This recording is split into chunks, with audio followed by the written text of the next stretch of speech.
저는 오늘 이 말씀을 가지고요. 갈등 속에서 양보할 수 있는 힘은 어디서 나오는가라는 제목으로 함께 은혜의 말씀을 나누기를 원합니다. 아까 말씀드렸던 것처럼 교육자 리트릿을 숙소로 잘 갔다 왔습니다. 그래서 이제 식사 시간이 되어서 우리 사역자들과 함께 시장 안에 있는 옹심이 집을 가게 되었어요.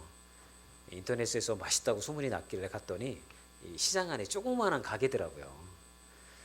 근데 이제 식당이 조그마하다 보니까 아마 사람들이 많이 찾아오면 그 안에 다 수용을 할 수 못하고 이렇게 줄을 서게 되나 봐요. 시장 안에 조그마한 복도를 사이에 두고서 여러 이제 집들이 야채 가게도 있고 옹심이 집도 있고 마주보고 이렇게 쭉 나열돼 있더라고요.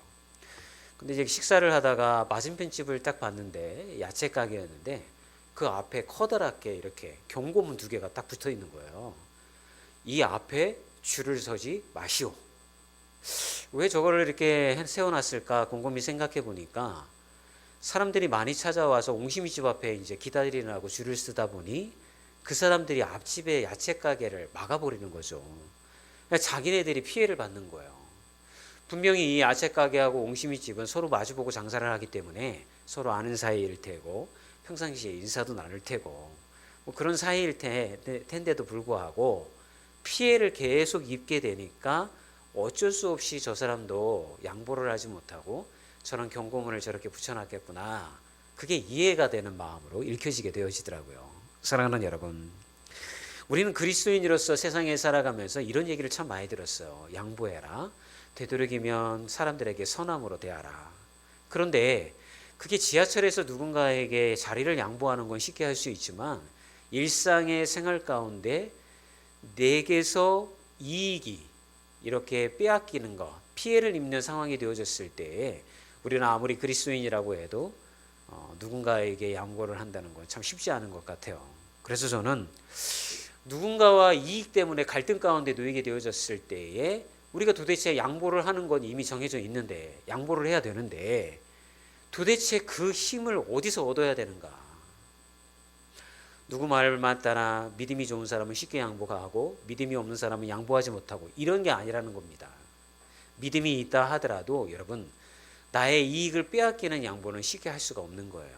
그럼에도 불구하고 성경의 말씀에 따라서 누군가와 갈등 관계 가운데 놓여졌을 때에 내가 그 사람에게 그것을 양보할 수 있는 그 영적 힘을 어디서 우리는 얻어야 되는가? 오늘 이 말씀을 가지고 여러분들과 함께 귀한 은혜를 나누기를 원합니다. 오늘 본문 말씀으로 한번 들어가 볼까요? 여러분, 아브라함이 하나님의 명령에 따라 자기의 고향을 떠나서 가나안에 정착을 하게 되었습니다. 그곳에서 정착을 하는 과정 가운데 부자가 되었어요. 많은 양과 소와 목축을 할 수 있는 재산이 늘어났습니다. 더불어서 자신과 함께하고 있는 조카 롯의 이 양과 소들도 늘어났던 것 같아요. 그러다 보니까 여러분 풍요해지니까 갈등이 벌어지기 시작을 하는 거예요. 그 땅 안에 있는 우물은 한정적인데 아브라함과 조카 롯의 양들이 늘어나고 그 외에 또 그 땅에 거주하는 사람들도 있잖아요. 그러니까 이 물을 먹일 만한 그 나눔이 서로의 갈등을 유발하는 요인이 되었던 것 같습니다. 아브라함은 이 갈등 관계를 어떻게 풀었을까요? 그런 다른 방법을 택한 게 아니라 조카 롯에게 선택할 수 있는 기회를 먼저 줌을 통하여서 양보의 미덕을 발휘를 합니다. 그래서 그 넉넉함을 가지고 조카를 품게 되어지는 거죠. 저는 이 말씀을 듣다가 이런 도전을 받게 되었는 거예요. 어떻게 하면 이 아브라함과 같이 누군가와 갈등 관계에 놓이게 되어졌을 때에 내 것을 포기하고 그 사람을 품을 수 있는 이 아브라함의 이 믿음의 힘은 도대체 어디에서 나왔는가? 이것을 가지고 오늘의 말씀을 좀 풀어보기를 원합니다. 첫 번째는요, 아브라함은 동행하신다는 하나님의 약속을 굳게 붙잡았기 때문에 그는 양보를 할 수 있었던 것입니다.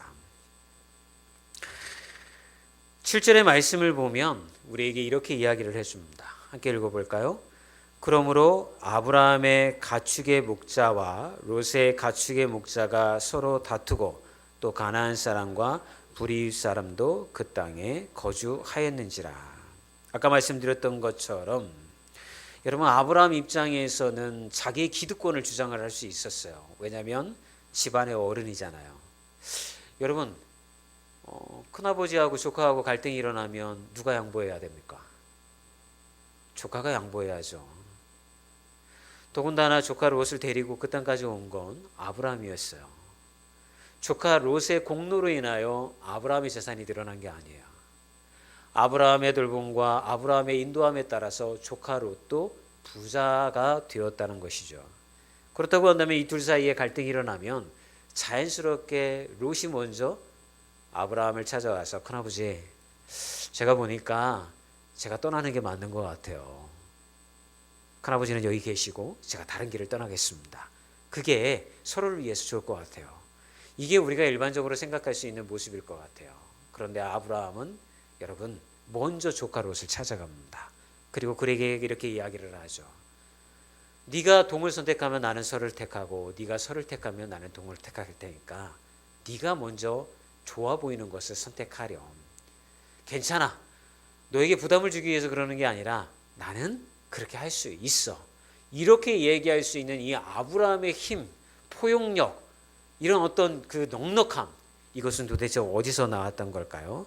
그것은 다른 것이 아니라 하나님이 아브라함에게 약속하셨던 아브라함은 그 말씀을 붙잡았기 때문에 그러한 여유로움과 넉넉함을 가지고 아브라함을 품을 수 있었다라고 하는 것입니다. 사랑하는 옛날에 조지 뮬러라고 하는 신앙의 선배가 있습니다. 이분이 고아원도 불러일으키고 여러 가지 고아원들을 많이 섬기었습니다. 그런데 이 조지 뮬러가 고아원을 운영을 할 때에 넉넉한 게 아니었어요. 하루는 아이들을 먹일 수 있는 양식이 떨어진 적이 있습니다. 그런데 이분은 주변에다가 도움을 요청한 적이 없어요. 이 조지 뮬러는 늘 이 고아원을 운영을 할 때 먼저 기도의 자리를 찾았습니다. 주님, 내일 아침이 되면 이 아이들에게 먹일 양식이 없습니다. 주의 도움의 손길이 필요하며 하나님께서 이 아이들을 돌봐주시기를 원합니다. 이렇게 기도를 했어요. 그런데 다음날 아침에 어떤 일이 벌어졌습니까? 누군가 고아원의 문을 두드리는 거예요. 알고 봤더니 그 동네에서 빵집을 운영하는 그러한 주인인데, 아니 어떻게 어서 찾아오셨어요? 그랬더니 아침에 딱 일어났는데 자신의 마음 가운데 왠지 빵을 구워서 이 고아원에 가져다 줘야 될 것만 같은 그런 마음이 자꾸 자기를 짓누르더래요. 그래서 이것의 마음을 가지고 빵을 구워서 고아원을 찾아왔습니다 라고 그렇게 고백을 하더래요. 사랑하는 여러분, 조지 뮬러는 기도할 때마다 응답받는다고 자신의 책에다 기록을 했습니다. 어떻게 해서 그런 고백이 가능할 수 있었던 걸까요? 그는 다른 것이 아니었어요. 하나님은 믿는 자를 돌보시고 먹이시고 입히신다라고 하는 약속의 말씀을 그가 믿었기 때문에 그는 하나님 앞에 기도하고 그의 돌보심을 구할 수 있었던 것이죠. 저는 여러분 아브라함도 마찬가지였다고 생각을 해요. 아브라함 스스로가 원래가 부자가 되었기 때문에 누군가에게 관대함과 넉넉함을 가지고서 사람을 대할 수 있었던 사람이 아니었던 거예요. 또는 여러분 아브라함이 뭔가 우리가 생각하는 것처럼 믿음의 아버지이고 믿음이 정말 좋은 사람이었기 때문에 그가 누군가를 쉽게 돌보고 양보하고 그 믿음의 길을 걸어갔다라고도 생각하지 않습니다. 왜냐하면 아브라함의 인생길을 바라보면 그의 믿음 없음이 여전히 드러나기 때문에 그런 것이죠. 우리 8절과 9절을 다시 한번 읽어볼까요? 시작. 아브라함이 롯에게 이르되 우리는 한 가족이라 나나 너나 내 목자나 서로 다투게 하지 말자. 내 앞에 온 땅이 있지 아냐. 나를 떠나가라. 내가 좌하면 나는 우하고 내가 우하면 나는 좌하리라. 여러분 아브라함은요 땅보다 관계를 우선시한 거예요. 아브라함이 아까 말씀드린 것처럼 믿음이 좋아서 관계를 우선시한 게 아니에요. 나의 이익이 빼앗기면 아무리 가족 간이라고 하더라도 여러분 갈등은 일어날 수밖에 없고 서로를 피해를 주장할 수밖에 없는 것이죠. 그런데 아브라함은 이렇게 관계를 선택할 수 있는 힘을 하나님의 약속의 말씀을 붙잡음을 통하여서 공급받았던 거예요. 이 말씀을 들으면 여러분 이렇게 생각할 수 있어요. 목사님, 하나님이 우리에게 주신 약속의 말씀을 믿습니다, 믿습니다 이렇게 하면서 그렇게 믿으면 이렇게 되어질 수 있는 건가요? 아니에요, 여러분. 아브라함의 믿음이 이렇게 성장할 수 있었던 데에는 한 가지 힌트를 우리에게 제시하고 있어요. 그게 뭐냐면 창세기 12장 16절을 가보면 아브라함의 경험을 우리에게 이렇게 얘기해주고 있는 거죠. 같이 한번 읽어보도록 하겠습니다. 창세기 12장 16절의 말씀입니다. 시작. 이에 바로가 그로 말미암아 아브라함을 후대함으로 아브라함이 양과 소와 노비와 암수나귀와 낙타를 얻었느니라. 제가 좀 전에 여러분들에게 아브라함이 믿음 없는 사람이라고 말씀을 드렸죠. 왜 그러냐면 그가 비록 갈대아의 우르를 떠나서 이 가나안에 왔지만 오자마자 여러분 가나안 땅에 기근이 찾아옵니다. 그래서 아브라함은 먹고 살 길이 없으니까 들리는 소식에 의하면 애굽 땅에 곡식이 풍부하다는 이야기를 듣게 돼요. 그래서 애굽으로 내려가려고 합니다. 그랬더니 하나님께서 뭐라고 말씀하시냐면 내려가지 말라고 그래요. 그런데 아브라함은 선택의 여유가 없었어요. 그는 그 가나안 땅을 떠나서 애굽 땅으로 내려가게 되죠. 여러분 그 이후의 장면은 여러분이 잘 아시는 것처럼 바로 왕이 사라가 너무 예뻐서 빼앗으려고 했을 때에 아브라함은 아무것도 못하고 아내를 빼앗기게 되는 상황 가운데 놓이게 되어지죠. 그때 하나님이 개입하시어서 바로의 꿈 가운데 나타나시어서 또 그 여자를 놓아주라고 말씀을 하죠. 그때에 아브라함은 깨닫게 된 거예요. 비록 내가 현실적인 상황 가운데 어쩔 수 없이 이 길을 선택을 했지만 하나님께서 개입하셔서 나를 돌보시는구나. 그리고 아내를 돌려받았을 뿐만이 아니라 성경은 뭐라고 말씀하고 있습니까? 아브라함에게 바로 왕이 가축과 수많은 재산을 선물로 주었다라고 설명해 주고 있는 거예요. 여기서 아브라함은 깨달은 거예요. 그렇구나. 현실적인 이유 때문에 무언가 길을 선택하지만 하나님이 개입하시면 그 현실적인 문제 또한 하나님이 극복시켜 주시고 하나님께서 인도해 가시는구나 라고 하는 깨달음을 아브라함은 경험하게 되었던 거예요. 여러분 아브라함이 믿음의 아버지가 될 수 있었던 건 그의 삶 가운데 원래부터 믿음이 좋아서가 아니라 그의 인생의 여정 가운데 하나님이 개입하시고 돌보시고 인도하심을 그의 삶 가운데 그가 경험하면서 하나님은 살아계시는 분이구나. 이분은 나의 아버지가 되시는 분이구나. 정말 저 바다의 모래알과 같이 저 하늘의 별들처럼 나에게 후손을 주시겠다라고 하는 그 약속을 반드시 이루시는 분이구나 라고 하는 걸 경험을 통해서 그가 알게 되었다라고 하는 거예요. 여러분, 여러분의 삶 가운데에서도 아브라함과 같이 하나님이 개입하시어서 돌보신 사건들이 있었을 거예요. 혹시 여러분들 중에 제 말에 동의하지 못하시는 분들이 있을 수도 있어요. 그건 여러분들이 하나님의 손길을 발견하지 못했기 때문에 그런 거예요. 지금도 여러분의 삶 가운데 하나님은 여러분들을 돌보시고 계시는 줄 믿습니다. 그런데 대부분의 사람들은 어떻게 생각합니까? 운이 좋아서 그래도 내가 이 정도 노력을 했고 뭔가 이렇게 알아보고 내가 이렇게 했기 때문에 이 결과가 나온 거지 하나님이 그렇게 하신 걸까? 믿고는 싶은데 의심이 생기네. 아마 이런 분들이 많을 거예요. 그런데 여러분 이런 하나님의 개입하심과 돌보심은 믿음의 고백을 통하여서 우리의 것이 되어지는 줄을 믿습니다. 혹시 여러분의 삶 가운데 혹시 내가 열심히 해서 이런 거 아니야? 누가 나를 도와주어서 이렇게 된 거 아니야? 라고 하는 것들이 눈에 들어왔다 할지라도 아니야.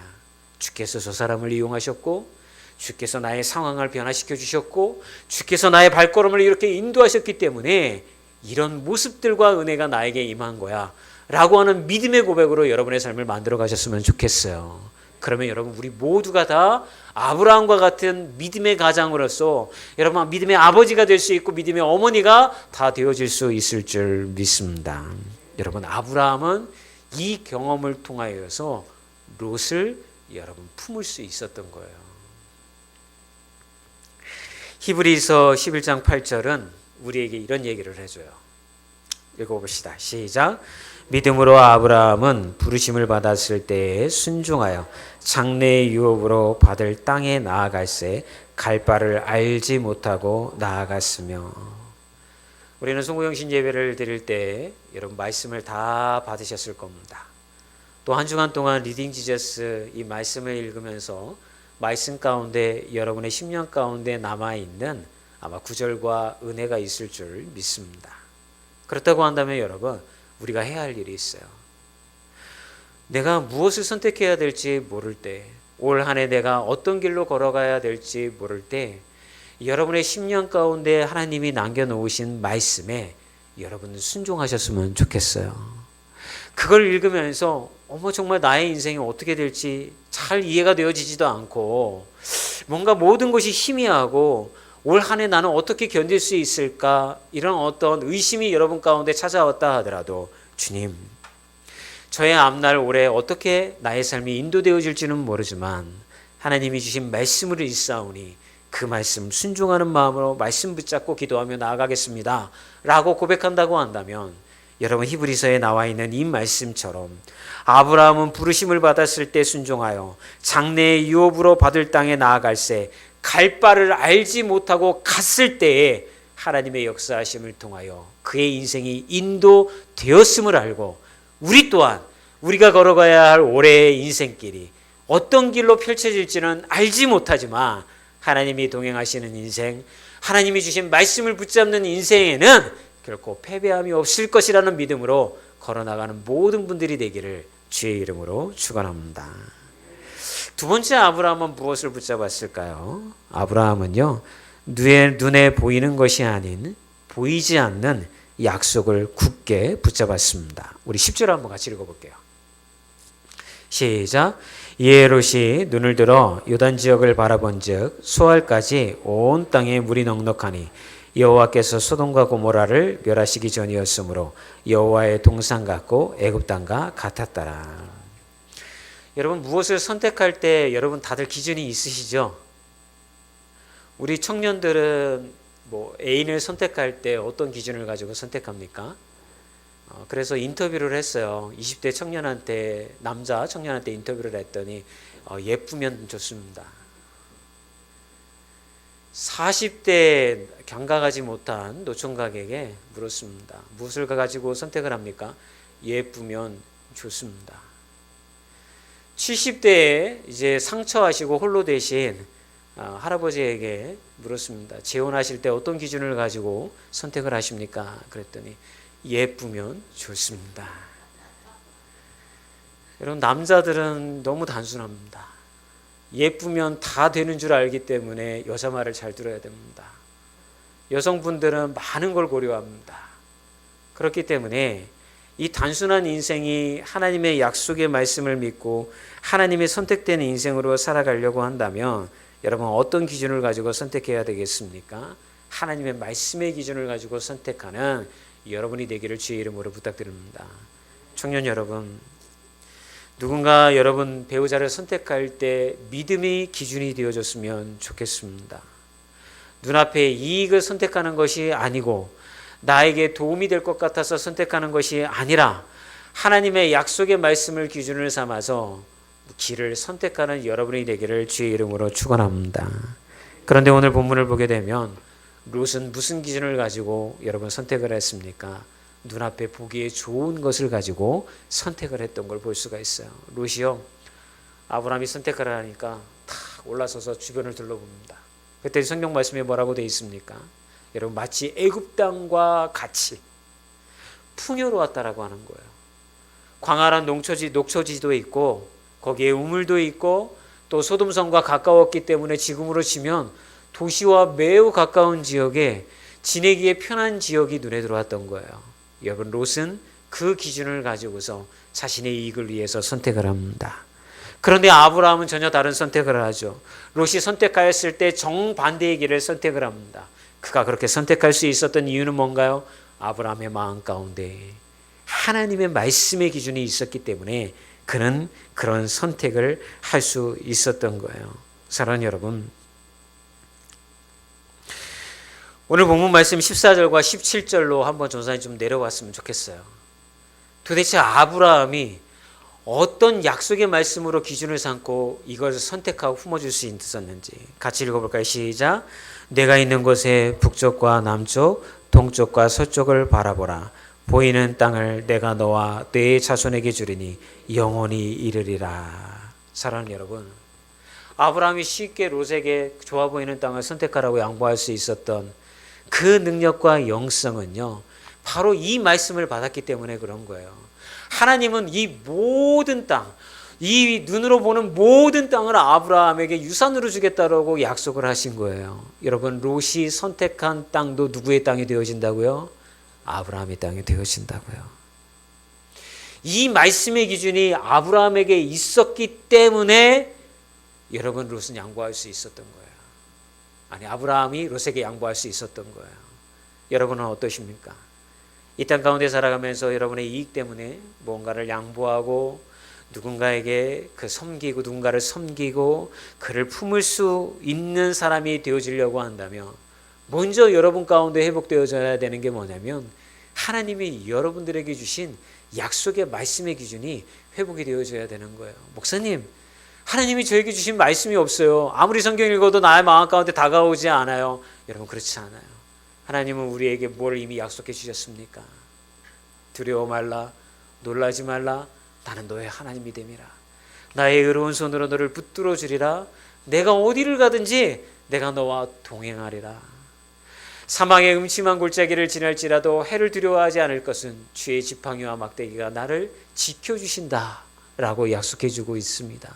너는 내게 부르짖으라. 내가 내게 응답하겠고 내가 알지 못하는 크고 은밀한 일을 내가 너를 위하여서 먼저 행하리라 라고 이미 약속해 주신 거예요. 여러분, 그러면 우리는 일상생활 가운데 믿음이 흔들리고 어떻게 살아가야 될지 모를 때 우리가 기준을 가지고서 선택을 하고 결정을 해야 되는데 그 기준은 바로 이 약속의 말씀인 거예요. 그렇지, 하나님이 나와 동행해 주신다고 했지, 붙들어 주신다고 하셨지, 기도하면 응답해 주신다고 하셨지, 내게 주신다고 해 주셨지, 이 말씀을 가지고 담대하게 나아간다고 한다면 여러분들이 어떤 길을 선택을 하든 그 길은 여러분의 능력으로 헤쳐나가는 길이 아니라 하나님이 앞서서 길을 열어주시고 그 길 가운데 여러분들을 세워주시는 복된 길이 되어질 줄 믿습니다. 여러분, 마태복음 6장 33절에 가면 이런 말씀이 있어요. 같이 읽어볼까요? 시작. 너희는 먼저 그의 나라와 그의 의를 구하라. 그래야면 이 모든 것을 너희에게 더하시리라. 고린도후서 4장 18절에 가면 또 이렇게 말씀해주고 있어요. 시작. 우리가 주목하는 것은 보이는 것이 아니요 보이지 않는 것이니 보이는 것은 잠깐이요 보이지 않는 것은 영원함이니라. 사랑하는 여러분, 여러분들의 눈에 보이는 것은 무엇입니까? 혹시 요즘 무언가를 선택해야 되는 상황 가운데 놓이신 분이 있다고 한다면 우리는 비교를 하겠죠. 여기는 이게 좋고 저기는 저게 좋은데 어떤 걸 선택하는 게 나한테 이익이 더 될까 이렇게 생각하잖아요. 그런데 좋아요. 그건 어쩔 수 없는 거예요. 사람이란 자기에게 좋은 걸 선택하는 거예요. 그런데 그렇게 기도하기 전에 먼저 좀 전에 여러분들에게 읽어드렸던 말씀처럼 우리가 주목하는 것은 보이는 것이 아니요 보이지 않는 것이니 보이는 것은 잠깐이요 보이지 않는 것은 영원함이라. 보이지 않는 하나님의 약속의 말씀을 가지고 여러분들의 상황을 바라보는 분들이 되어지셨으면 좋겠습니다. 그런 말씀을 이제 마치기를 원합니다. 우리 모두가 아브라함처럼 살 수 있었으면 좋겠습니다. 많이 양보하고 섬기고 하나님의 사랑으로 베푸는 자가 되었으면 좋겠습니다. 그런데 그거를 막는 장애물이 있습니다. 그것은 우리의 이익을 빼앗길지도 모른다라고 하는 패배의식, 내가 그걸 선택하였을 때 내가 손해보는 인생이 되어질지 모른다라고 하는 그런 마음, 이런 것들이 우리가 믿음의 길을 걸어가는데 장애물이 되어집니다. 그럴 때에 여러분 어떤 갈등 가운데 놓여있다 하더라도 먼저 여러분들이 하셔야 될 일이 있습니다. 약속의 말씀을 붙드십시오. 그리고 그 약속의 말씀을 여러분의 판단의 기준을 삼으십시오. 그리고 선택의 기준으로 삼으십시오. 그러면 그 약속의 말씀을 통하여 우리와 동행하시고 우리의 삶을 채워주시며 인도해 가신다라고 하는 그 열매가 반드시 여러분의 삶 가운데 이루어질 줄 믿습니다.